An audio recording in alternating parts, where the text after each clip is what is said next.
Olá pessoas, eu sou o Léo. E eu sou o Miguel. E esse é o canal Piuí. Muitas pessoas quando pensam em Marvel associam que a maior equipe, a melhor equipe da Marvel é os Vingadores. Será?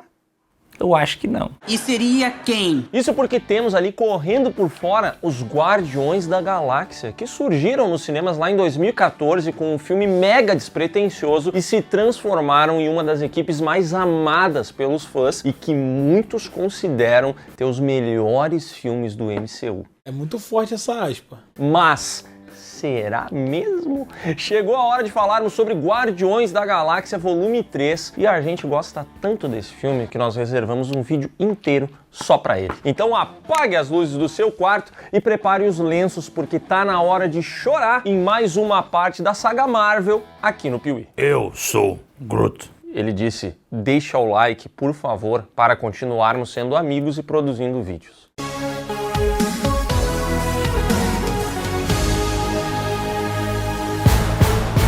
No último vídeo dessa saga comentamos sobre dois filmes, Pantera Negra Wakanda para Sempre e Quantumania, dois filmes desprezíveis, dois filmes que não dá vontade de falar, não dá vontade de assistir, dá vontade de esquecer mesmo. Eu nunca mais vou vê-lo. Dois filmes que caíram como uma bomba no MCU e na autoestima dos fãs. Nem mesmo os mais entusiasmados com esse universo conseguiam ver futuro depois de tantos tropeços e de tantas vezes em que a Marvel se repetiu. Mas existia uma mente criativa dentro do universo da Marvel que ainda gerava esperança em todo mundo.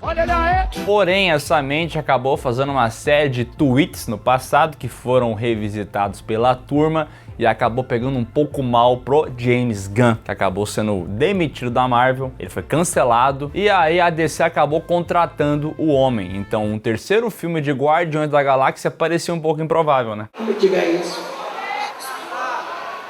Mas você sabe como são as coisas na internet, né? O cancelado de hoje é o esquecido de amanhã. Às vezes as coisas acabam sendo deixadas de lado, ninguém mais lembra, aí os fãs começaram a pensar assim, puxa, mas esse cara fazia uns filmes bons aqui, né? Puxa a vida, e a Disney demitiu ele, e aí começou um movimento para que a Disney recontratasse o James Gunn e deixasse pelo menos ele finalizar a trilogia Guardiões da Galáxia. E depois de muito clamor e de muitos pedidos, a equipe do Mickey teve que se render a isso, voltar atrás e contratar o James Gunn novamente. Não como uma parte do seu MCU, até porque a essa altura do campeonato ele já estava definido como o cabeça da DC nos cinemas, mas apenas para que ele pudesse finalizar a trilogia Guardiões da Galáxia. Lançado em 2023 com roteiro e direção de James Gunn, Guardiões da Galáxia Volume 3 abre com um flashback que mostra o pequeno Rocket sendo resgatado, entre aspas, né, por um cara muito curioso e esse cara deixa ele com outras criaturas que ele, na verdade, sequestram, né? Fechem os pontos e transfiram para junto da Batelada 89. Os caras estão na maldade. E ao som de Creep, a gente tem um salto temporal, vê o Rocket já adulto, caminhando lá em lugar nenhum, enquanto a gente vê um pouco mais sobre os personagens. E a gente percebe que, depois de várias tretas envolvendo a Gamora e ter perdido essa namorada, o Peter Quill, Senhor das Estrelas, acaba ficando desgraçado da cabeça e tá na manguaça. Já que ele não tem o amor da mulher, ele vai buscar o amor daquela que nunca abandona ninguém, a cachaça. Outra vez? Acontece que enquanto o pessoal tenta controlar esse cachaceiro, lugar nenhum é invadida por um ser dourado, o Adam Warlock, que aparece ali e ele é muito poderoso, então ele dá uma surra em todo mundo, inclusive no Rocket, que fica gravemente ferido. E quando o Adam Warlock já se prepara, talvez até para tirar a vida dele, ou melhor, para levá-lo embora dali, quem aparece é a Nebulosa, que consegue ferir o Adam Warlock, ele consegue atravessar o corpo dele com uma lâmina e obriga esse ser soberano a ir embora do local. Caraca. O pessoal sai correndo, pega um kit médico da nave para tentar ressuscitar o pequeno Rocket, mas não dá certo. Aparentemente tem um conflito entre as máquinas e o Rocket e ninguém entende o que está acontecendo. Eles investigam um pouco mais e tem um bloqueio ali. Alguém instalou alguma coisa para que ele não consiga ser curado. Um kill switch? Um dispositivo programado para destruir se alguém mexer dentro dele. O negócio é o seguinte, tá? o PlayStation está bloqueado e o dispositivo médico é um jogo pirata. Então, para poderem salvar ele, eles precisam levar até alguém que vai desbloquear o Play. Tem que botar o chip Matrix no Rocket. PS2 sem destrava Matrix. Como que a gente coloca o chip Matrix? Enquanto o Rocket tá ali inconsciente, a Nebulosa encontra um número de série nele, 89P13. E aí ela começa a investigar e entende que isso significa que ele foi fabricado em uma tal de Orgocorp. É aí que o grupo decide ir até esse local para tentar desbloquear o Rocket e, quem sabe, até instalar um emulador de Super Nintendo ou de outros videogames nele. Pra onde você vai? Baixar o emulador SNES 9X. Porém, no caminho, eles são abordados pelos saqueadores, que são liderados pelo Sylvester Stallone, exatamente o ator, né? O ator, ele saiu da Terra, foi montar esse grupo de saqueadores aí. E quem tá junto com a turma? Gamora. Aí você pensa, tá, mas a Gamora não morreu? Essa aqui é a Gamora do passado. E aí quando o Peter Quill percebe isso, ele fala, caraca, eu posso reconquistá-la. Porque se no passado eu consegui fazer com que a Gamora me amasse e fizesse parte dessa família que é os Guardiões, a gente consegue fazer de novo, né? Não consegue não. Essa Gamora tá meio amargurada. Por que você não me disse que estava em contato com a Gamora? Porque eu não queria que você desse gritinhos. Dar gritinhos? Desse jeito. Bom, mas eles encontraram os saqueadores não porque essa galera tava querendo roubar eles, mas sim porque a Nebula fez todo um plano, conta com a ajuda deles, então esse pessoal fornece a eles alguns trajes espaciais, tipo os de 2001, Uma Odisseia no Espaço, e assim eles conseguem então acessar a Orgocorp, que é uma espécie de planeta vivo feito de matéria orgânica. Loucuras do James Gunn, né? Você poderia ver isso também em Rick and Morty.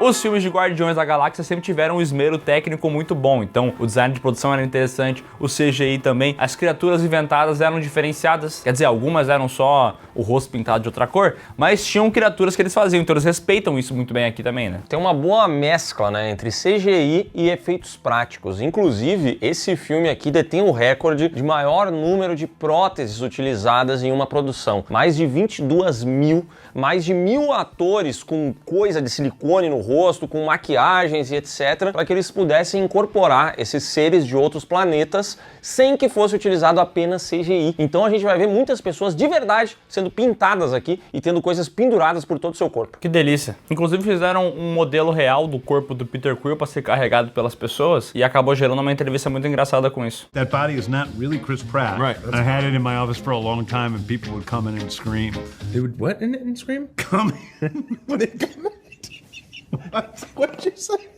Outra coisa que o filme vai manter aqui é a dinâmica do grupo, né? Então eles são uma família, eles são muito unidos, mas também são muito ouriçados. Só que aqui tem uma parada um pouco diferente. A questão drama é mais presente aqui, porque o Peter Quill perdeu a Gamora. E ele tá descornado da vida por causa disso aí, ele tenta reconquistar ela, e ele vai ser bem incessante nessas tentativas, né? Talvez se você se abrisse para isso, teria a possibilidade... Eu acho que não, Queen.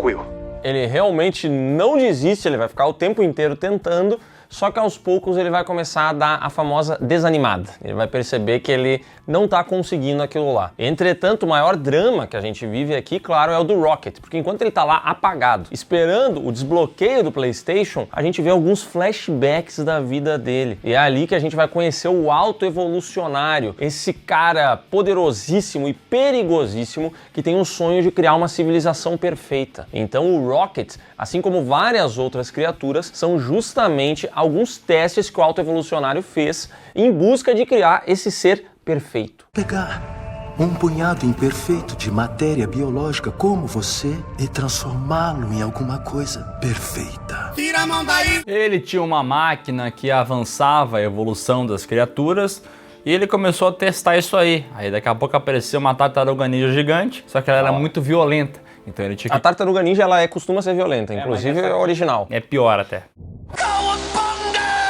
Esse é o problema. Então ele tinha que queimar essas criaturas porque não estava dando certo. Só que o Rocket sempre se mostrou muito sábio. Então pequenininho mesmo, ele falou: por que você não mexe na rebiboca da parafuseta e insere um pouco de prótons, de nêutrons prosiáticos? E aí o cara vai lá, ajusta o que o Rocket falou e funciona. E ele fica descornado da cabeça, fazendo: como é que é possível a minha criação superar o criador? O Alto Evolucionário quer entender melhor esse cérebro, quer utilizar esse cérebro. E é por isso que quando a gente sai do flashback e volta pro presente, o Adam, o Warlock está indo em busca do Rocket, porque o Alto Evolucionário, que é o criador dos Soberanos, pegou esse moleque de bosta e falou pra ele, ó, me traz aqui o P9813QCB.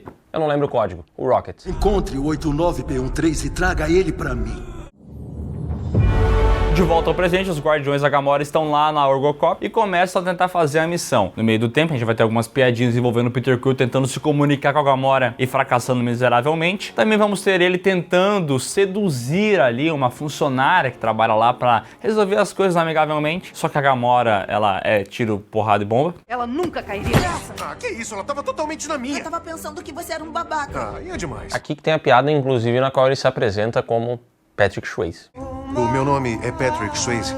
Eu tenho notado você... A Gamora acaba sequestrando a mulher, bota a arma na cabeça dela, bota a arma na cabeça de todo mundo. Dessa maneira truculenta, eles acabam chegando até uma sala ali que contém vários registros. Eles encontram, né, as informações sobre o Rocket, sobre essa criação, descobrem que ele passou por vários experimentos e que atualmente o código para destravar o PlayStation dele não está no sistema, mas sim no cérebro robótico, no HD de um dos subordinados do Alto Evolucionário. Ou seja, para destravar o Play tem que destravar a cabeça do gordinho. Tá complicado, hein? O cara quer jogar um jogo pirata, queria facilitar a vida, mas não tá dando, né? Ah, mas é que cada nova geração vai ficando mais difícil, é assim mesmo. Registrador B2H6. Eu vi esse cara lá nos registros hoje. Posso dar um troco em bala? O dinheiro que circula na pirataria. Como de costume, a cada transição, a cada momento novo, a gente vai ter uma música escolhida pelo James Gunn. E as músicas são muito boas, porém, eu vou dizer que eu acho que ele coloca muita música em sequência e às vezes de uma maneira não natural, né? Não encaixa muito bem no filme, do nada vem uma música, parece que eu tô vendo a Jovem Pan. É, às vezes realmente a gente tem uma sequência musical que imediatamente é seguida por outra sequência musical. E aí as coisas acabam ficando um pouco demais, assim, não no sentido de que atrapalha a experiência, mas eu acho que muitas vezes acaba tirando o peso daquela primeira sequência, entendeu? Que já era boa o suficiente, que já tinha música, e entra uma outra depois, e no fim das contas você vai se lembrar de uma das duas não. Eu gosto de música, eu quero toda a música. Depois de obter essa informação, eles vão até o Alto Evolucionário e eles acabam chegando na Contra-Terra, uma versão da Terra dos anos 80, só que povoada por animais que o Alto Evolucionário fez evoluir. Olá, não viemos aqui fazer qualquer mal. Furry. Sim, furry. Assim, evoluíram, mas estão tudo torto, né? Não tem um bicho certo ali, todo mundo sofre, umas criações muito bizarras. Inclusive tem até tráfico em alguns momentos, no meio da rua. Eles veem o cara vendendo droga. E aí, pô, não era pro seu lugar perfeito? E aí, qual foi? Não era pra ser um Rio de Janeiro da vida? Uma cidade maravilhosa, cara? Tá bem parecido. É verdade. E aqui o grupo se divide, porque eles encontram o cidadão que tem o código que eles precisam e ele está junto com o Alto Evolucionário. Então uma parte da equipe vai até lá para conseguir essas informações, enquanto a Gamora fica cuidando do Rocket, que está apagado ali na nave dos Guardiões. E é justamente enquanto ela está ali que aparece ele, o maldito Adam Warlock. Rola uma batalha dentro da nave, é um pega pra capar, coitado da Gamora, porque o Adam Warlock é muito poderoso, e aí o pessoal não faz ideia de que está acontecendo enquanto eles estão conversando com o Alto Evolucionário. Eles chegam lá, perguntam algumas coisas, e o Alto Evolucionário é bem babacão. Você fala aqui, ó, não quero falar nada não, quietinho. Por acaso, tenho pinta de otário. A única coisa que ele fala é que ele tá pronto para destruir a Contra-Terra, que é o que ele sempre fez com as suas criações. Não davam certo, ele matava todas e recomeçava. Ele é aquele cara que tem um monte de projetos no papel, desenvolve durante muito tempo, tenta botar na prática e no primeiro defeito que acontece, no primeiro probleminha, ele não passa por cima, ele só, então joga fora. Eu não quero mais brincar com você. E é exatamente o que ele bota em prática, né? Ele vai destruir aquele planeta, pega a nave dele, sai de lá, só que o pessoal, os Guardiões, acabam aproveitando essa deixa para capturar o capanga dele, que tem as informações a respeito do Rocket.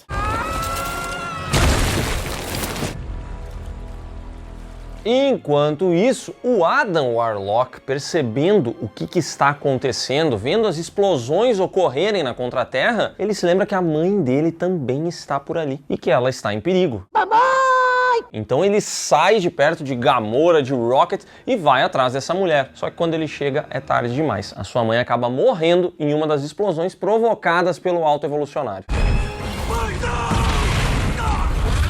E aí a gente vai ter uma mudança do personagem, o Adam Warlock, de perceber que o que ele tá fazendo é errado. Inclusive, o símbolo disso é uma criatura alienígena que ele encontra, faz amizade e agora vai pra cima e pra baixo com ele. É feio que dói. Além desses personagens, o Drax, a Mantis e a Nebulosa veem que a nave tá decolando e pensam assim, cara, a gente precisa tirar de lá o Peter e o Groot. Então eles invadem essa nave, só que quando eles invadem essa nave, o Peter e o Groot já estão escapando. E aí os três ficam presos lá e os outros dois conseguem fugir. Cara, eu gosto muito dessa cena que eles chegam na nave e falam, cara, cadê o Peter, cadê o Groot? E lá no fundo tu vê um caindinho.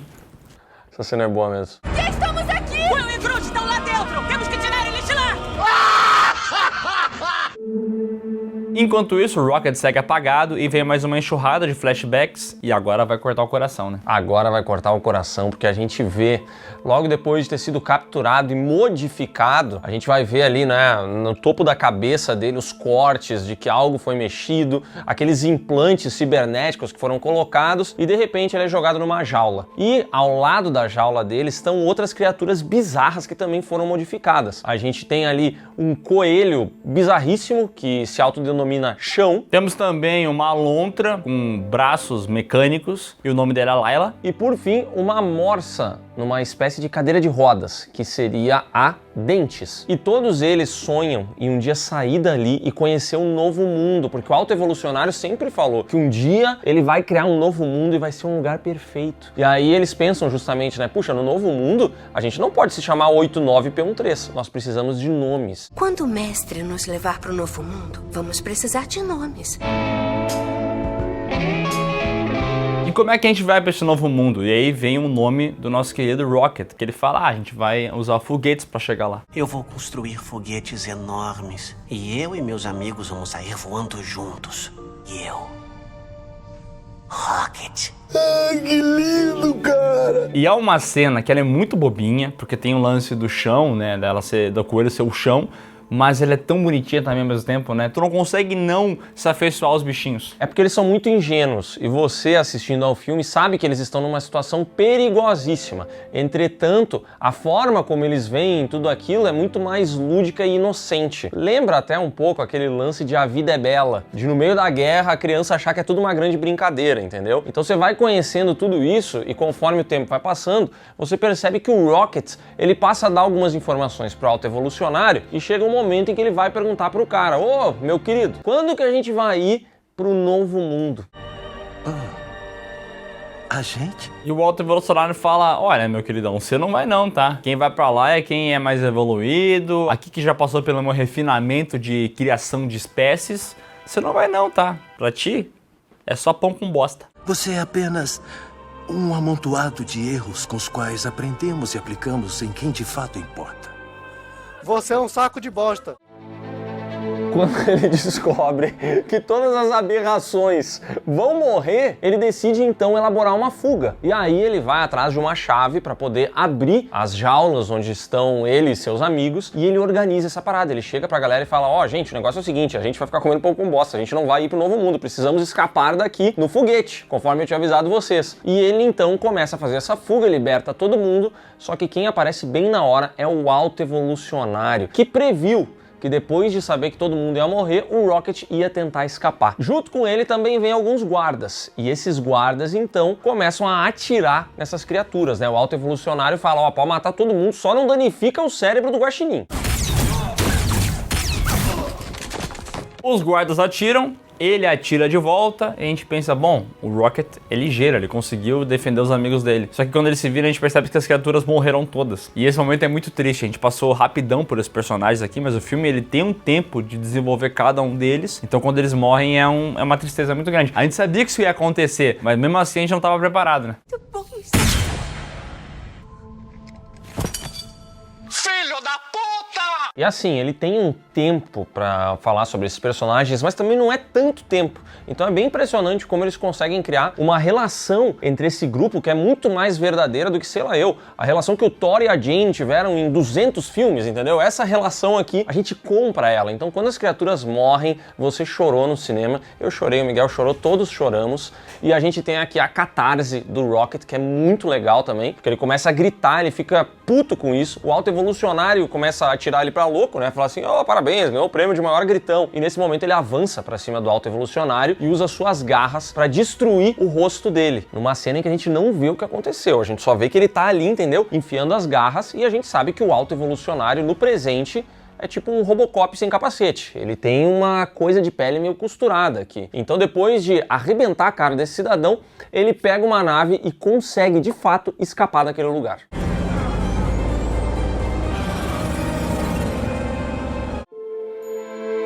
De volta ao presente, o Peter finalmente consegue instalar o chip Matrix no Rocket para salvar a vida dele. Só que daí a gente vai para dentro do íntimo do Rocket, ou talvez até no céu, no paraíso, onde a gente vê a projeção astral dele se encontrando com os amigos, num fundo branco. E aí ele fala, posso ir com vocês agora? Posso finalmente me juntar a vocês? E a Layla fala que ainda não é a hora de ele fazer isso. Mas ainda não. Você ainda tem um propósito aqui. Essa cena é bonita, tá? E no presente o coração dele para. Então ele morreu, ele tá prestes a entrar nesse paraíso quando ela diz, ainda não. Hoje não, Faro. E nesse momento a gente vê ali a alma dele retornando ao corpo e o Rocket finalmente volta à vida para alívio do Peter Quill e de todos que estão à volta dele. E é um momento muito apoteótico, porque esse filme aqui ele consegue algumas vezes criar em você a dúvida, será que alguém vai morrer ou não vai entre os personagens principais? Ah, não, graças a Deus. E eu acho muito boa essa habilidade do James Gunn de conseguir criar uma história simples, que é os amigos estão salvando um amigo ferido. Só que daí ele começa a conectar isso com uma história um pouco maior do Alto Evolucionário e daqui a pouco esse é o mote do filme. Agora eles têm que se juntar pra parar esse mal. Então ele é um cara que consegue fazer a coisa na escala global e na escala micro também, nas relações humanas. Ele consegue desenvolver isso muito bem. Não só nas relações humanas, mas às vezes nas relações entre pessoas e animais e criaturas de outros planetas. Isso porque ele também entende muito bem esses personagens, né, cara? Tem um momento ali em que a Layla, quando ela tá se despedindo dele naquele plano astral, né, ela fala pra ele assim, Rocket, essa história, ela sempre foi sobre você, só você não percebia. E esse filme dos Guardiões da Galáxia, diferente dos outros, que era sobre o grupo e tudo mais, esse filme aqui é sobre o Rocket Raccoon. E é muito legal ver como o James Gunn entende esse personagem a ponto de transformar um dos maiores alívios cômicos do universo da Marvel inteiro nesse ponto de drama tão grande. Porque ele realmente carrega uma dramaticidade, uma emoção aqui que eu diria que nos dois primeiros filmes ninguém jamais imaginaria que caberia ao Rocket. Você poderia dizer que o Peter Quill pode ter algo assim, envolvendo a mãe, que ele vai talvez... Mas no segundo Rocket, o pai também, né? O pai, entendeu? Mas o Rocket é totalmente inesperado e é muito bem feito. Ele pega um personagem engraçadão e transforma nessa criatura com várias camadas, um personagem muito mais complexo do que a gente imaginou que ele poderia ser. Como é que pode, né? O melhor papel da vida do Bradley Cooper. O melhor papel da vida do Bradley Cooper, que tem outros papéis muito bons, diga-se de passagem. Eu tenho orgulho do que faço. Com o Rocket volta ativa, eles vão até lugar nenhum pra juntar a equipe. E a gente vai ter a volta aqui do Kraglin, que tá tentando ensinar a vareta dele a furar as coisas. A vareta dele sempre... A vareta dele tá broxando, né? Isso aqui, pra quem não pegou, é claramente um paralelo de homens com disfunção erétil, entendeu? E a gente também tem aqui o cachorro alienígena Cosmo. Tem poderes tipo a Jean Grey. Jean Grey. Eu adoro a piada recorrente que o Kraglin fala em certo momento pra cosmonauta que, tipo assim, cachorro mal. E ela fica arrasada com isso. E ela fica o filme inteiro tentando fazer com que ele volte atrás do que ele disse. Que é assim que eu imagino que um cachorro se sente se tu falar isso pra ele, tá ligado? E ela é um cachorro mal. Isso nunca para de machucar. O grupo se junta então para invadir a nave do Alto Evolucionário, já que tem parte dos Guardiões que tá preso lá. Eles vão entrar, vão começar uma brigação e ali tem uma cena muito legal para mim, que tem várias crianças aprisionadas. E aí a Nebula, o Drax e a Mantis precisam ir resgatar. Só que a Nebula, ela já tá de saco cheio porque o Drax é um idiota que faz tudo errado, a Mantis é uma inútil e ela fala isso pra eles. Ela fala assim, cara, tu é um idiota, tu só atrapalha. E tu é uma inútil, tu nunca faz nada que preste. E quando chega nesse momento das crianças, elas se comunicam através de uma linguagem que ninguém entende. Jip, jip. Eles só sabem falar 3 palavras e 2 delas são jup. Jip, jip. Não! Dip, dip. E aí a galera fica olhando isso, não compreende o que tá rolando. A Nebula e a Mantis começam a gritar, assustam as crianças. E é nesse momento em que o Drax, o cara que estraga com tudo, se aproxima e de uma maneira muito mais amigável, ele começa a fazer uma dancinha idiota. As crianças acham isso divertidíssimo. Cara, ele fala assim, a minha filha me amava porque eu imitava um macaco. Aí ele vai imitar um macaco. E ele fica assim. Ele vai imitar um robô.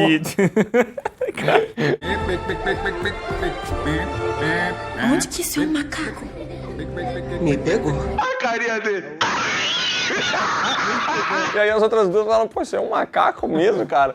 Fato é que a dança do macaco robô dele funciona, as crianças começam a se aproximar e ele, de repente, começa a conversar com as crianças no idioma delas, ele começa a entender essas crianças. E eu adoro que tem um momento que a Mantis fala assim, o pessoal chama o Drax de burro e tal, que ele é inútil, mas ele é um pai, na verdade, ele é isso, essa é a presença dele no grupo, de ser esse cara que protege os outros, que vai atrás, mesmo sendo um pouco tonto às vezes, sem entender a ironia, como muitos pais são, mas ele tem esse coração muito grande, né? O paizão! E aqui a gente tem as crianças libertando eles e logo na sequência o trio é atacado por criaturas alienígenas gigantescas, por hot worms, por seres das areias lá de Duna, que vão tirar a vida deles. E é nesse momento que a Mantis, que era vista como uma inútil pela Nebulosa, se aproxima dessas criaturas e consegue acalmar e controlar elas. Ou seja, tudo que a Nebulosa falou foi refutado pelos acontecimentos, o que é muito legal e faz com que a participação de todos no grupo seja genuinamente útil. Não tem nenhum Guardião da Galáxia que é um inútil aqui no meio, entendeu? Fico de xereca! E como tem que ser massa velho também, na hora de escapar eles são abordados por vários soldados do Alto Evolucionário num corredor. E eles têm que acabar com essa gente. E o jeito que eles fazem isso, puta merda, é foda demais! Plano sequência do James Gunn! Ao som de Beast Boys.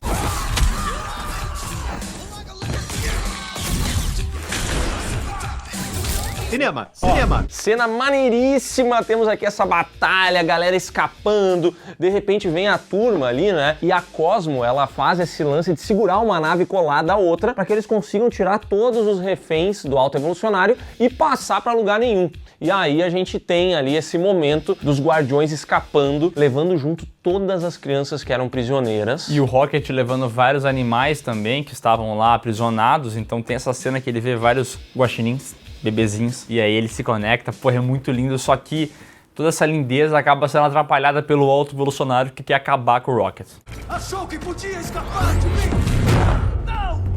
Só que aqui o que aconteceu é o seguinte, o Rocket fala assim, turma, a gente precisa salvar os animais, e a gente tem o famoso Team Up. Todos eles se unem e vão andando em direção à nave, em direção à morte para resgatar esses animais. Então, quando o Alto Evolucionário surge e ataca o Rocket, aí ele tá ferrado, irmão, porque os Guardiões estão todos ali e a gente vai ter um combo pique Marvel vs Capcom aqui, entendeu? Todo mundo entra, todo mundo dá um golpinho e eles acabam com essa criatura.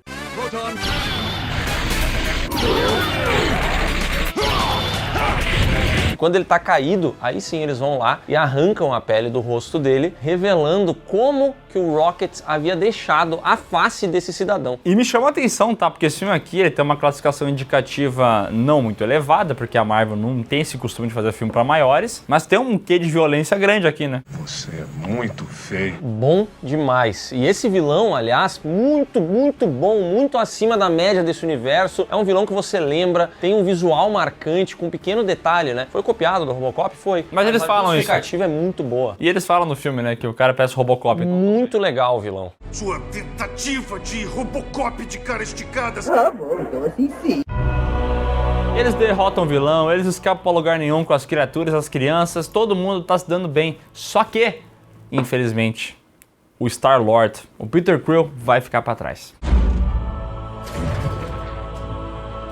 Ele até tenta fazer uma técnica ali de pegar a mangueira que eles estavam usando pra molhar as plantas e botar o dedo assim pra dar mais pressão, entendeu? Mas não tem jeito, ele fica perdido no espaço, a Cosmo já não consegue mais conectar as naves, e aí o rosto dele começa a inchar como se ele estivesse tomando um monte de corticoide, e é nesse momento que ele é resgatado. Não pela Gamora e não pelos Guardiões, mas sim pelo Adam Warlock, que pouco tempo atrás foi salvo pelo Groot. E aí, quando ele tenta perguntar pro Groot, cara, por que você me salvou? Aí ele diz, né? I am Groot. Ele disse, todo mundo merece uma segunda chance. Então, nesse momento aqui, o Adam Warlock já está transformado e ele vai lá e resgata o Peter Quill. E eu adoro isso porque claramente pediram pra colocar o Adam Warlock nesse filme. Você só chegou e falou assim, tem que botar o personagem aí, ô James Gunn, vai fazer teu filme, mas tem que botar o personagem. E o James Gunn pegou essa cena que era pra ser a Gamora salvando ele, né? Porque faz mais sentido com o que o filme tava desenvolvendo. Substituiu pelo Adam Warlock, poderia ter ficado ruim, e de fato é o ponto mais baixo do filme, mas não ficou uma merda. Pelo menos no final tem uma conclusão e tu fala, serviu pra alguma coisa. Inclusive tem uma cena de fechamento legal nessa cena, que é o grupo todo se abraçando e o Adam Warlock meio sem jeito, meio perdido, ele chega e se aproxima da galera e abraça também. Ai, que bonitinho. E aí, meu irmão, é Senhor dos Anéis, o Retorno do Rei. São vários finais, tá ligado? Tem que dar uma conclusão pra cada personagem. O pessoal decide que os Guardiões não vão mais continuar dessa maneira, entendeu? O Peter Quill, ele fala assim, gente, eu não posso mais liderar vocês. Eu deixei o meu passado na Terra, nunca mais falei sobre nada disso. Eu tenho que ir lá pra ver como as coisas estão e pra encarar o meu passado. E ele vai pra Terra, encontra o vô dele, e é um momento bem emocionante, né? Porque o vô dele está bem velho, mas tem essa conexão com o neto que ele não via há sei lá quantos anos. Já a Gamora volta pro grupo dos saqueadores, aparentemente todos eles agora são bonzinhos, abraçam ela, comemoram, é uma grande festa. Eu acho bonita essa cena dela, porque tipo, ela se encontrou ali com a turma dela, tá ligado? E tem o Stallone também, né? Sempre bom ver o Stallone. Bem-vindo ao lar. Só que antes do Peter partir, o Rocket olhou pra ele e falou assim, cara, mas você é o nosso líder, né? Como é que você vai embora e tal? E aí ele fala, não, você é o líder e você vai ser um líder melhor que eu. E aqui tem uma cena que me arrepia, cara, que são todos eles fazendo assim, batendo no peito, olhando pra ele. Nossa, eu acho essa cena linda. Eu tava no cinema, eles colocam Dog Days Are Over pra dançar lá, e aí, mano, o que eu chorei nesse final. Em lugar nenhum, né? É.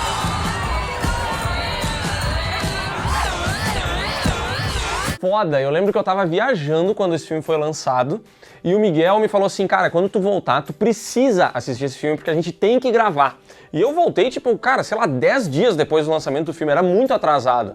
Mas eu falei, não, vamos assistir, porque se vale a pena, vale a pena. Nossa, eu chorei que nem um filho da p no cinema, cara. Esse filme foi animal. E esse final é muito apoteótico deles dançando, porque ele passa uma energia muito boa sobre esse grupo de heróis, sabe? Pra mim é um grupo que tem muito mais identidade enquanto equipe do que os próprios Vingadores. Ele não fica dependente de figuras únicas ali, entendeu? Não é o grupo do Homem de Ferro, não é o grupo do Capitão América, não é isso. É que assim, os Vingadores é um grupo de personagens muito bons que se juntaram. Só que o Guardiões é um filme sobre o grupo, e sempre foi sobre o grupo. Mesmo que entrasse uma Mantis aqui, depois um outro personagem, mas esse grupo ele sempre existiu enquanto essa unidade de grupo. Então, quando finaliza tudo isso, é uma conexão com você também, que viu o filme lá em 2014, começou ele, 9 anos depois tá vendo o final dessa equipe. Claro, depois aparece que o Star-Lord vai voltar, mas essa jornada, especialmente com o James Gunn, acabou, né? Sua boa. E acabou bem demais, mas pode ser que volte, né? Porque a cena pós-crédito mostra pra gente os novos Guardiões. A gente vai ter ali o Rocket, vai ter o Groot, vai ter o Adam Warlock, vai ter uma garotinha que tava lá no meio, vai ter mais alguém que eu não me lembro agora. Eu sei que esse grupo todo continua essa jornada aí, né? E é um momento que deixa aberto pra uma nova continuação,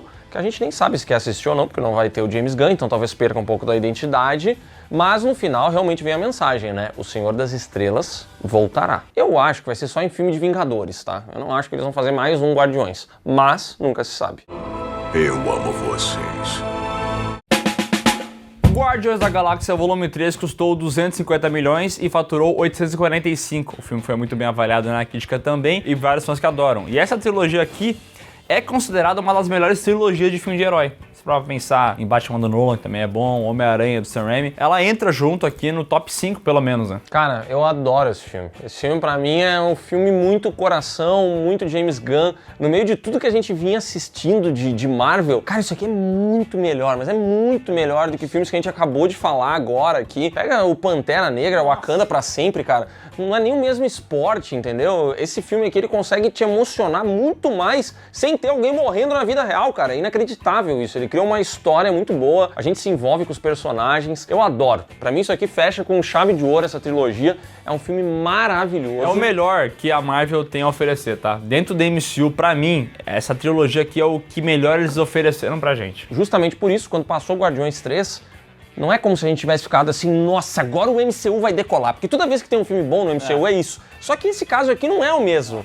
Porque esse aqui não é um filme do MCU, ele é um filme do MCU, mas ele é um filme do James Gunn. Não, tanto é que é e isso. o James Gunn foi chutado, a Disney fez essa cagada. Tanto é que tem o Adam Warlock nesse filme aqui, mas assim, ele não tem nada pro universo, né? Ele acontece, é uma aventura dos Guardiões, pros Guardiões e especialmente pro James Gunn, né? E o que vem a seguir, nós veremos no próximo vídeo dessa saga. Então é isso, pessoal. Se você gostou desse vídeo, dá um like aqui embaixo, se inscreve no canal, marca o sininho e comenta: The Dog Days are over? Sim ou não? E não se esqueça de conferir os links que estão aqui na descrição, que vão levar você para as nossas redes sociais, para as lives do Miguel, para o PeeWeeCast, o podcast do canal Piuí, para a loja, para um monte de lugar. Clica aqui e até a próxima.